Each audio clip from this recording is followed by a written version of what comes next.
মাদারীপুরে প্রতিবন্ধী ভাতা নিয়ে নানা অনিয়ম ও দুর্নীতির অভিযোগ উঠেছে। বছরের পর বছর ঘুরলেও প্রকৃত প্রতিবন্ধীরা পাচ্ছেন না ভাতা, অথচ তাদের নাম পরিচয় ব্যবহার করে ফায়দা নিচ্ছে অন্যরা। মৃত ব্যক্তির নামে ভাতা যাচ্ছে অন্যের মোবাইলে, আবার কোথাও যাচ্ছে গায়েবী নম্বরে। প্রশাসনের কাছে অভিযোগ করেও মিলছে না সমাধান। বেলাল রিজভির পাঠানো তথ্যচিত্রে ডেস্ক রিপোর্ট। জন্ম থেকেই বুদ্ধি প্রতিবন্ধী 14 বছরের আরিফা আক্তার মাদারীপুর সদর উপজেলার ছিলাছড় এলাকার দরিদ্র পরিবারে জন্ম তার। এক যুগ ধরে প্রতিবন্ধী কার্ড ও ভাতার জন্য সংগ্রাম করেছে তার পরিবার। অবশেষে কার্ড পেলেও মেলেনি ভাতা।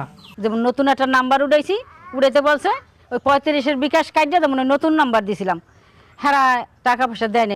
একই চিত্র প্রতিবেশী শাকিল হাওলাদারের। প্রতিবন্ধী কার্ড থাকলেও ভাতা পাচ্ছেন না তিনি। অভিযোগ, তার নাম ব্যবহার করে টাকা তুলছেন অন্য একজন। ঈদের আগে একটা পাই নাই, আর ঈদের আগেও পাই নাই, হেয়ার আগেও পাই নাই, আমি 2বার টাকা পাই নাই।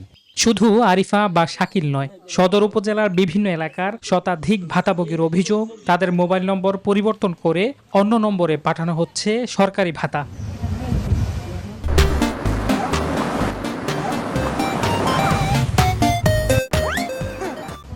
ভাতা আত্মসাতের অভিযোগে এক কর্মকর্তার বিরুদ্ধে তদন্ত হয়েছে, জানান জেলা সমাজসেবা কার্যালয়ের এই কর্মকর্তা। আমরা শতভাগ চেষ্টা করতেছি যাতে কোনো ভাতাভোগীর টাকা অন্য জায়গায় না যায়। কীভাবে এটাকে স্বচ্ছ করা যায়, যদি এরকম থেকেও থাকে, আমরা অবশ্যই শতভাগ স্বচ্ছ করার জন্য আমাদের পক্ষ থেকে সব ভূমিকা রাখব। অভিযোগ গুরুত্বের সঙ্গে খতিয়ে দেখার আশ্বাস দিয়েছে জেলা প্রশাসন।